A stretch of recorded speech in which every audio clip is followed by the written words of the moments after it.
Good afternoon, everyone. Thank you so much for joining me today. I really hope you find this useful as we go through our EYFS curriculum here at Regent International School for our FS1 children. Let's dive straight in. So I'm going to talk to you first today about our philosophy. So basically, we think we have a really unique philosophy here at Regent International School. We offer personalised education for each child, and we deliver an outstanding curriculum which centres around every child's passion and needs. So we believe that children are curious, they're creative, and they're naturally inquisitive, and that they're motivated by their own interests. So this is why we base all our lessons around their in-the-moment interests. And in this way, the children are fully engaged in their learning. So for example, if one of the children came into school and they are, super excited about unicorns, and they got a new unicorn toy at the weekend or something like this, we might then make a whole area to do with unicorns or unicorn dust or magic or something along that vein of inquiry. Because we find that when a child is really passionate about a subject, they will then really get to know that subject more and learn in that way. So we try to deliver our curriculum in a way that the children are really going to enjoy. So that is our main philosophy at FS1. So our classroom environment. Hopefully you've all been into the classroom when we had our parent-teacher meetings, and we take a massive pride here in our classroom environments. We aim to change little bits in our classroom every single day, so there's something new or something different whenever your child comes into school. And we aim to engage children's curiosity, and we do this by having a rich environment full of wonder and imagination. And the spaces and activities that the teachers set up will always invite the children to come, explore and learn, and will be filled with a variety of tools that can support them or challenge them. So then our environment we see is basically the third teacher. So for example, if we were learning a particular maths topic, we were learning about shape, we might then have a space in the classroom where the children can then independently go and engage with some shapes or a shape activity to then continue on their learning in an independent way. So what does a typical week in FS1 look like? So the children will always have one Arabic session, and these specialist sessions are always 40 minutes long. So one Arabic session, 2 PE sessions, 2 music sessions, 1 library session. Then in the classroom, we will have 3 focused activities a week, and then 2 to 3 phonics activities a week. So I'm going to take you first through the specialist lessons. So Arabic, so your child will have 1 Arabic session per week. And these sessions are super fun. They consist of lots of activities, games, songs. In the top picture here, this is actually some children in my class last year. They're making strawberries. They learned the Arabic word for strawberries. They were learning the Arabic colours. And they were making their own strawberries out of Play-Doh whilst using that language. So really fun, exciting activities for them to get engaged with during the Arabic sessions. And the bottom picture here is actually having a go at writing some Arabic words as well. So the main objectives are to be able to introduce themselves, to express their basic needs, to identify certain words, and children will build up a repertoire of songs. I'm sure lots of you have already heard some of these songs. I know my class loves singing them when they're playing in the environment, so they are very catchy. And that also by the end of the year, they'll be able to read and write a few letters as well. Let's move on to music. So Miss Daphne is fantastic, and the children really do some amazing creative things in their music lessons.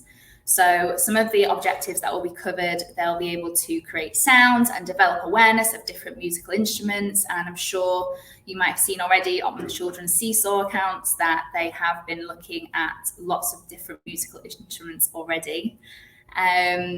Join in with lots of favourite songs and rhymes, and take turns and share the musical instruments too. These are the main objectives, but they cover a really wide variety of things across our curriculum as well. The library. So your child will have already visited the library and brought 2 books home now. So each week our class will visit the library, we go together, we read a big story together, and then the children can go off and explore the bookshelves themselves and choose a book to take home with them. So they need to return their book in order to take out a new one. So if you've lost or broken a book, just let your child's teacher know. It happens, it's fine. They'll help you out with this. So PE. So the focus for PE will be on their fundamental movement skills. And each term will have a particular PE focus with a fun theme.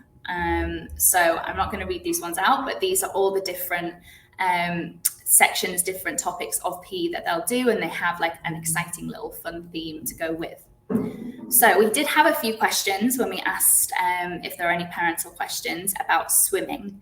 So swimming lessons will start in term 3 for FS1. So we won't have any swimming in term 1 or term 2. We will start just after the spring break in around April, May time. And we'll give you all the information you need nearer the time on that. So let's move into the EYFS curriculum. So what I'm going to talk to you now is about the 7 areas of learning that are in the EYFS curriculum, and also about the focus activities that we're doing. So as I mentioned earlier, the children have 3 focused activities in the classroom with their class teacher every week. These focus activities will be based on all of these 7 areas of learning. So let's go through those now. So the first one is maths. So we develop children's math skills through a range of number and problem solving opportunities. We often teach these things in small groups, and then we set up activities in the classroom for the children to then explore and develop these skills further. So here on the right is a list of the objectives that we expect children to meet by the end of FS1. And this session that we're doing right now is being recorded, so you can come back and you can have a look at these any time that you like, because I understand there's quite a few there.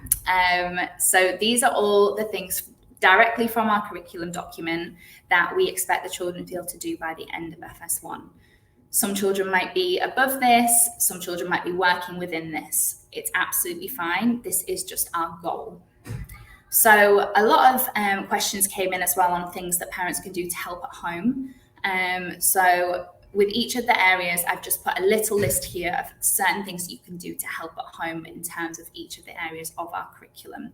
So with maths, things like counting songs, games and rhymes, looking at numbers when out and about, so on road signs or at prices at the supermarket, just all of that recognition all of the time. What number can you see? What number's that? Can you tell me that number, etc., etc. Positional language is also a big one in FS1. So talking to the children about the position of things behind, underneath, on top of, and next to, all of those different ones. So playing hide and seek with them or hide and seek with their toys is a really good one, just to help with that positional language as well. We also look at patterns in FS1, so making jewelry together with beads, encouraging patterns like AB pattern, which would basically be yellow, blue. Those things would really help with that as well. And then exploring shapes at home in the environment, in the garden, when you're out and about. What shapes can you see, whether it's like clock that's circular or a rectangular TV screen, just looking at those things in the environment as well. That real life context really helps some children just develop those skills sometimes. So let's go into literacy. So literacy is another really important one. So we develop literacy skills through a range of opportunities, from learning phonics to hearing and identifying sounds, learning to read and write words. And we make sure our classrooms are really rich in literacy opportunities. So we always have a huge bookshelf. We have loads of mark making opportunities, whether that is pens and paper or whether that's making lines and shapes and circles in sand or in shaving foam or in fairy dust or anything like that. Any way just to support that those mark making skills for our children. And something we really do focus on in FS1 is comprehension. So we emphasize reading as many stories as possible, asking loads of questions about the stories just to help develop those skills as well. So again, just on the right here, the objectives that we want to meet by the end of FS1 in literacy. And just some ways to help at home, lots and lots of stories, which I know all our children do already, but asking questions, what do you think is going to happen next? Why do you think that happened? How do you think that character's feeling? All of these questions really, really help your children and their comprehension skills. Things like strengthening hand muscles. So we really need really strong hand muscles to be able to hold a pencil. So I'm going to talk about this a little bit later in our physical development section. But in order for a child to be able to hold a pencil correctly, they need to have those really strong hand muscles. So with things like that, we ask for things like Play-Doh, squishy bath toys, anything like that, just to really develop those muscles in their hands ready for writing. Encouraging mark making at home. So can you help me with the shopping list? This little girl here in the bottom corner is actually making a shopping list in school. It doesn't have to obviously be real writing. If it's just marks, that's absolutely fine. But mark making like that is really useful. Singing songs and noticing the rhyming words at the end of each verse. Rhyming is really important in literacy as well for us. And playing I Spy. So things talking about I spy beginning something with apple or things like that. I'm going to talk about that a little bit more a little bit later as well. So we had a few questions about phonics and about whether your child will be getting reading books as well. So I've already created a phonics workshop for parents, and that will be sent to you by the end of next week. So you can watch that in your own time. And it just goes through all the phases of phonics, tells you how you can support at home, what your child will be learning in terms of phonics and how it's actually learned, because it is quite a complicated process sometimes. So all of that will be sent to you by the end of next week for you to have a little look at, because it is a bigger section and didn't want to put too much into this session today. So the children will start guided reading in term 2. So after the winter break, they will read a book in school with their teacher, just like in this bottom picture just here, and then they'll take it home to practice. So we will give you some more information about that near the time. These books, sometimes they start off just being picture books and it's all about the comprehension and them telling the story themselves. Then we work up to a repeated sentence, and then we work up to phonetic knowledge as well when we start learning those sounds. But as I say, some more information will follow in terms of that, but they will be starting guided reading, but it will just be in term 2. So let's go on to the next section. So understanding the world, or science, some of us call it.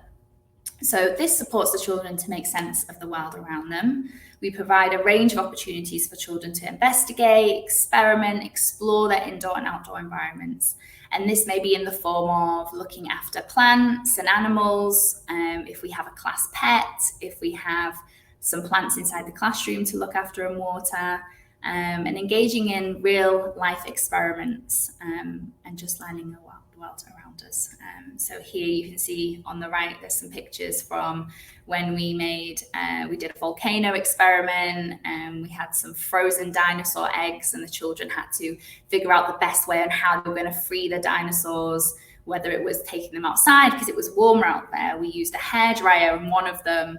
We did loads and loads of different little things and experimented to see what the best way was to get them out. And the other picture is of when we actually made our own lava lamps. So lots and lots of exciting science experiments within our school day. Again, we've got the objectives on the right, and then just things to help out at home. So have lots and lots of meaningful conversations about the world around us when you're even just walking to school. What can you see? What can you hear? talking about your own job with your children and other people's jobs too. We had a really interesting discussion in my classroom yesterday, actually, about the children and their parents' jobs. And it's interesting to see which children do know a lot about what their parents do. So that was a really interesting conversation, so a good one to have with your child. Planting seeds or looking after plants at home or in the garden, having conversations with your child about different nationalities and culture, being outside with them, collecting natural materials, whether it's leaves or flowers. I love it when I have children come into my class in the morning and they bring me a little flower that they've got on the way to school. It really makes my day. So all of those little things, and talking about the different seasons as well. So physical development. So physical development for us isn't just about their PE lessons. It includes both fine motor skills, which are things like drawing, using knives and forks and spoons, stringing beads together or threading, using scissors, opening lunch boxes. And then we also have our gross motor skills, which are things like climbing, running, going up and down stairs, ball skills, riding a scooter. Children also learn about healthy eating and self-care through their daily routines in school. So physical development for us is actually really important and comes hand in hand with literacy when it comes to writing. And all of these skills, all these fine motor skills, like even just using a knife and fork or threading or using scissors, all these things help for them when they're actually coming to writing as well. So I've got the objectives on the right and then some things to help at home. And at the bottom there, I've actually put just a little diagram. And I have lots and lots of questions from parents about sometimes, worried questions about, I don't think they're holding their pencil correctly, what's expected of them in FS1. Especially right now at the beginning of FS1, we don't have a real expectation, okay? This is something that will be developed as the year goes on, and that's what we're here for. But as you can see from this diagram, this is what the usual, and this does not apply for every child, but most children, this is what we tend to see in these age ranges, okay? So at this point, we are trying to get the children into more of the third picture, which is the modified tripod grasp, or the fourth picture for holding a pencil. I have a certain way of teaching for my children, but our other class teachers will also have certain ways to help their children with their pencil grip. So feel free to ask your class teacher on how they're doing this for your child. Things to help at home, practicing cutting skills, helping your child find a comfortable hand. So it's very common at this age for children to want to draw or write with both hands at the same time, or they switch from right to left. That's completely fine at this time. We are helping the children in school to find their comfortable hand, and that's something that you can help at home with too. Encouraging your child to be independent when dressing, so putting on their socks and shoes independently, because that also falls into our category for physical development. Getting outside as much as possible and being active. And as I mentioned before, the hand muscles, as they're becoming stronger, encouraging your child to hold their pencil with the correct grip. And I have put there, this might take some time with some children, so please don't feel distressed if they've not got that perfect pencil grip just yet. Sometimes it does take longer for some children, which is fine. So, expressive art and design. So this covers actually a really wide range of things. So this includes the ability to role play and interact with small world activities like trains or small animals. It also covers being able to build with a range of materials like Lego blocks or making things out of junk. It includes singing, dancing, painting, drawing, basically being as creative in as many ways as possible. So some things to help at home in terms of expressive arts and design, lots of role play with your child, make believe in a variety of ways. Whenever you can, be creative, painting, drawing, dancing, whatever way your child enjoys. We try to allow them to be as free with their imagination as possible rather than following out things in the certain way. By that, I mean, if they were drawing a dinosaur and they painted it pink, and you might say, no, it's supposed to be green or brown or anything like that. But we try to allow their imagination to be as free as possible. So if that's what they want to draw, or that's what the color they want to color it in, it's fine with us. So we try to let them be as free and as imaginative as possible. Singing songs and nursery rhymes together, and encouraging them to react to different sounds or images. Do you like that sound? Do you like that noise? Do you like that piece of music? Why? Why not? Just trying to get that language out as well. And we're actually going to go into that in a moment. So personal, social, and emotional development. So PSED is a really, really vital part of our curriculum. We have a huge focus on this, especially in the first term of FS1, because we want to obviously make sure that your child is happy and confident when coming to school. And our main objective really in term 1 is to make sure that they feel safe and secure during the school day. So we spend time helping children express their emotions in the best way, helping them to make friendships and support turn-taking and sharing too.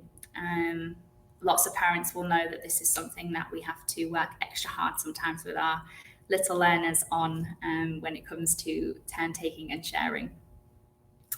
So some things to help at home with this might be play dates or taking turns with siblings or friends, helping to develop certain empathy skills. How do you think I feel when you do that? How does that make you feel? Encouraging your child to communicate their emotions and feelings in an appropriate way, and just promoting independence like we talked about before with physical development, just dressing themselves, putting their shoes and socks on. I find that a lot of children actually love to be independent and do these things for themselves and show you that, they're a big boy or big girl being able to do that. So yeah, PSED is a huge thing for us. So we have, some children who have never been to nursery before, who might not be completely comfortable with actually making friendships, or they don't really know how to. And that's something that we really, really do help the children with in the beginning, making sure that everyone's comfortable, everyone's making friends, and everything like that. So this is the last aspect, communication and language. So we develop children's communication language skills by providing an environment where children are encouraged to speak, listen, and express themselves in a range of situations. So we also run an intervention session called the language program, and that's for children who need a little bit of extra support with their language or speaking skills. So if English is their second language, for example, we do run an extra program for them. Feel free to ask your class teacher about this. We will be starting that in the next sort of couple of weeks, probably after half term. I'm sure your class teacher will let you know if your child's been selected for this. We normally select 5-6 children maybe in the class if needed, to have just a bit of intervention support with their language. And if you feel like your child could benefit this, then let us know as well. So these are the things that we're going to be covering this year in terms of objectives, and some things that you can do to help at home. Encouraging your child to be inquisitive. Sometimes I know it can be a lot when they're asking why, and why does this happen, and why did that happen? But these are actually really good things, and it actually helps develop their language and understanding skills. So yeah, children learn so much from their vocabulary just from hearing us talk. So as many conversations as you can with your child. And sometimes we even encourage us as teachers and parents to speak to your child almost as if they're a little bit older than they are, because we don't really realize sometimes how much children do take in. It was the other day, one of the children in my class was playing with the dinosaurs, and one of the other children had made a really, really loud roar or something, and he turned around and said, "Hey, that's just so aggressive." And you don't think that children at 3 years old would use language like that, but actually they do really pick up these words so quickly. So exposing them to that language is actually really, really good to help with their vocab in that way. So giving your child 2-part instructions as well. So get your coat and then put your shoes on, and see if they're able to do both, or maybe if they just stop at the first instruction. And encouraging your child to make up their own stories from picture books. So using story language like once upon a time and the end. So I just wanted to talk to you briefly about Seesaw. So you'll all be connected to your child's Seesaw journal by now, I'm sure. If you need any extra help with that, please reach out to your class teacher. So we use Seesaw to send out weekly news for any class announcement. So it's an easy way for us to communicate with all of you if we need to. And of course, if you have any concerns or issues, you can reach out to us at any point on the direct messaging service on Seesaw. And the main one really is to share moments of your child's learning journey and their time at school. We have had a few questions about the expectation of Seesaw. How much should I be seeing for my child every day? And of course, as I'm sure you all understand, our main focus in the classroom is teaching your child and playing and learning and exploring alongside them. So sometimes things do happen in the classroom where we haven't got an iPad to hand to take the photo of. So please don't be alarmed if one day there's not an individual photo that's shared with you from your child's journey in school that day. It might just be that we've been super busy and we just haven't had time to get the iPad out, or your child will still have been fine, still have had an amazing day, no worries. But sometimes we're just not always there with the iPad. So please don't be alarmed if you have a day where there's not something on your child's journal.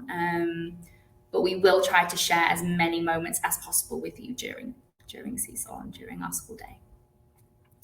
So thank you for your time. I really hope that was useful in terms of our curriculum. Of course, if you have any questions, please let us know and we will respond to them.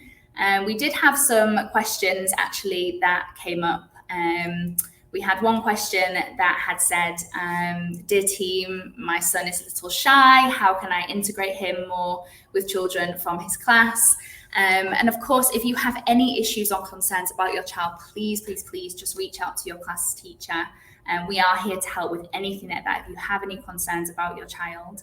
It is actually likely that your child's class teacher is already aware that he's having a couple of problems being shy or integrating in the class, and they're probably already helping with friendship groups or something inside the class.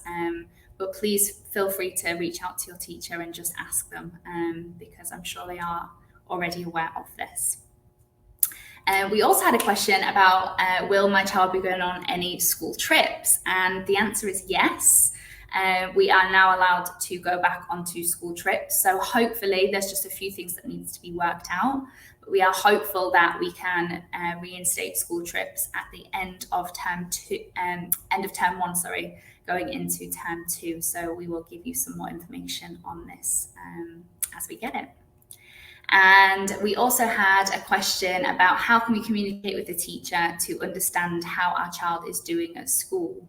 So of course, we are always here to have a chat with at the end of the school day. Sometimes I know it can be a bit overwhelming when you're picking your child up. There's lots of parents everywhere, but if you just say, can I have a quick word? It is more than fine for you to pop into the classroom and just have a little chat with us if you have any questions or concerns about your child.